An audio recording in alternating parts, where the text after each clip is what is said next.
Behind this gate lies the beginning of a collection of over 200 barn find cars that we found, and we get to detail them all. Starting with this 1947 DeSoto, this car has a really cool backstory. The previous owner was a woman who bought it brand new, and on the title it says that she drove it over 300,000 miles. What's really cool is that she did all of the work on it herself, from the engine to the body and the paintwork. She was said to have really loved this car. Now where the story takes a turn is when she was nearing the end of her life, she gave it to her grandson, and what I was told is that he didn't care about the car whatsoever because he didn't know how to drive it and he had no desire to learn, so as soon as he acquired it, he sold it. It's been sitting in this warehouse for the last 15 years without moving, but today we're gonna take it out and bring it back to its former glory. Now I'm sure you guys would love to get a peek of everything that's in here, and to be honest, we haven't even seen it all yet. But luckily for you guys, the owner of this collection said that we could pick any car we want from it and we can show it on the channel. So if you see something that you want us to do, leave it in the comments below. Now as we were looking over how extensive it was, he mentioned that he had some more stuff at another location. And then after we got the car loaded up, we went over there and there was just more cars. If you're not subscribed to our channel, I really recommend you take a second, you hit the subscribe button right now because you do not want to miss all the stuff we're going to be putting out in the near future. So now at the DeSoto back at our shop, it's time to start detailing, and I should mention this car is for sale and most of the collection will be as we do them. If you're seriously interested, there's an email to reach out to below. All right, so we've done this all too much where we are trying to scrub a brush up underneath these wheel wells, and we always end up missing something that we can't see. We figured that for once we should just jack the car up and make it easier. So we're gonna do that. We're gonna pop off this hubcap right here. This is the painted on white wall as well. I don't think it's gonna come off and it looks awful. Unfortunately, we're just gonna try and clean up as best we can and hope for the best, so. Oh, wait. Holy crap. I thought it was just the metal piece. I thought it was too. That's a silly design. So now we're gonna go ahead and clean up these wheels, and if you guys are interested in any of the products that we're using, we have everything in the description below if you want to give it a try.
Now we're going to start rinsing the DeSoto down, but I want to test your knowledge. If you know where these cars were made and the last year they were made, leave it in the comments below.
So before we use our wash mitts, we're going to use a very soft bristle brush around all the emblems and any spots they might miss to help get out any dust or dirt that's trapped.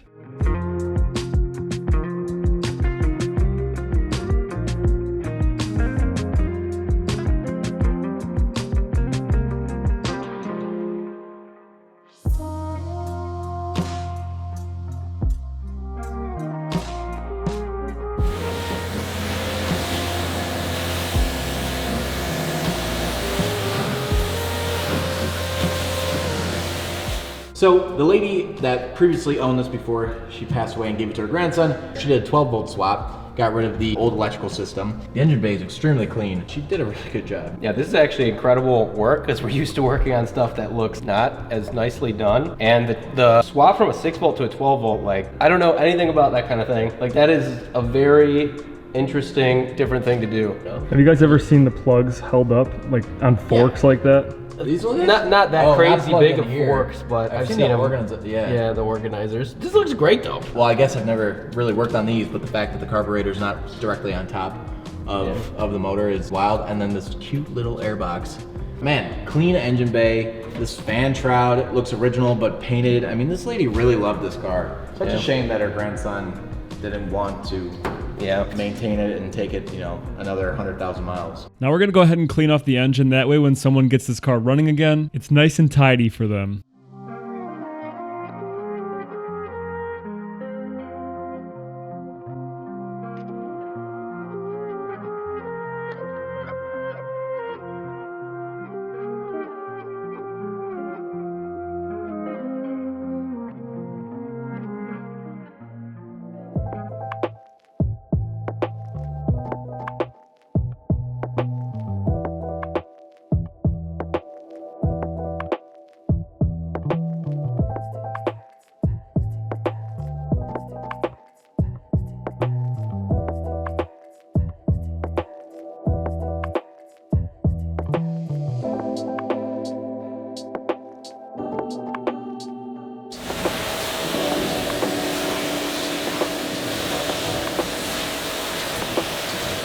All right, so as Brent had said before, the woman that owned this car did a bunch of work to it, including paint it. As you can tell, the paint's actually pretty nice, but the bodywork underneath, there's a lot of texture and runs and, truth be told, bad bodywork. But still pretty cool that she did it, especially all the way back then. And painting cars back then was a lot different anyway, so I figured I would pull out our meter and see how much paint is actually on this vehicle, just to get an idea. I'm not really worried about blowing through at all when we go to polish it, but just want to see how much bodywork was actually done. Oh, wow. Oh my God. So the average microns on a car is actually about 120 to 60. I mean, we're getting a different reading every time that we touch the paint with the meter. So like I said, bodywork, not the best, but I gotta say, pretty dang cool that she did it herself, so. This is pretty interesting. It has a right and left indicator for the blinker. So I'm not sure if maybe this is like one of the first blinkers that were installed on a car or something, like if that was unusual and people didn't know, but that's the first time I've ever seen directions like that on there. And then another cool thing about it, here's the hood latch, but here's the emergency brake, and you pull it like this, and then there's a trigger here that you have to pull and then push down. Pretty interesting. I don't understand this. If anyone knows, maybe this is so you can still ash your cigarette with the windows closed? No. But this is ridiculous. I don't know if this is just poor manufacturing or there's something that we're missing. If anyone in the comments knows, let us know, because we're puzzled. So now we're going to go ahead and get the seats out, and we're going to detail this interior from top to bottom. And since they're the first thing we pulled out, we'll go ahead and clean and condition the seats. That way we can set them off to the side while we detail the rest of the car and put them back when the interior is done.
All right, so being that this door panel is 80 years old, I'm assuming this is either original or done a long time ago, especially with all the detail work. My thought is we need to be the least aggressive and get the best results. So we're gonna go ahead and spray our fabric cleaner onto the door card and try to avoid agitating it, because I'm not sure how fine some of these stitches and this fabric is. I don't want to tear it. It's in such good shape that I want to keep it looking as good as possible and hopefully do no damage. Here we go.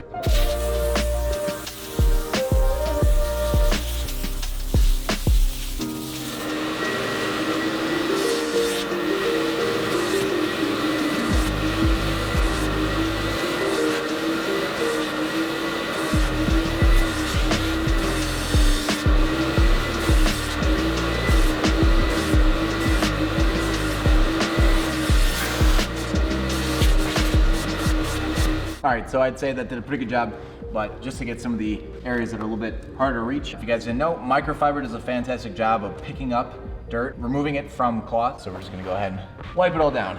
Make sure that any dirt that's been brought to the surface is now on this microfiber towel and not going to seep back into this fabric.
And a commonly missed spot when you're detailing a car are the foot pedals, so make sure you get those. But after we cleaned them, we made sure to clean the floor and then shine it up.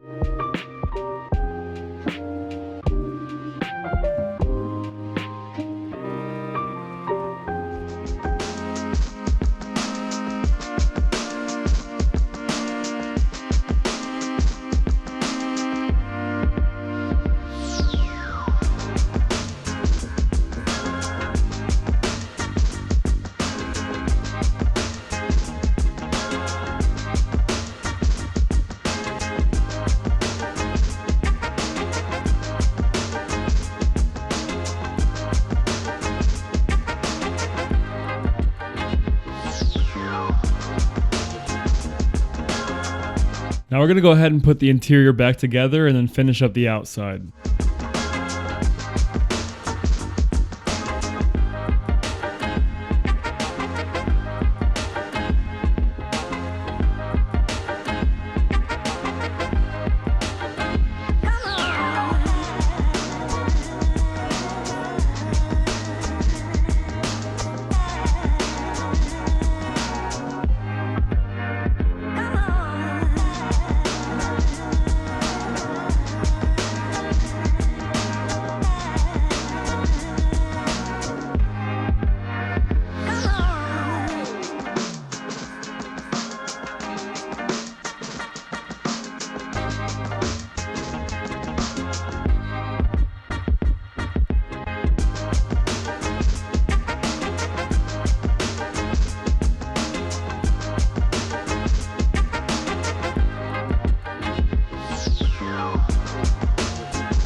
For the final step, we'll go ahead and apply a ceramic sealant so we can give the paint a little bit of protection and a nice shine to finish the detail. And if you guys enjoyed the video, make sure you like it and you subscribe, because like you saw, we have so many cars to work through and you don't want to miss that content. Thank you guys again for watching. We really appreciate you guys, and we'll see you guys in the next one.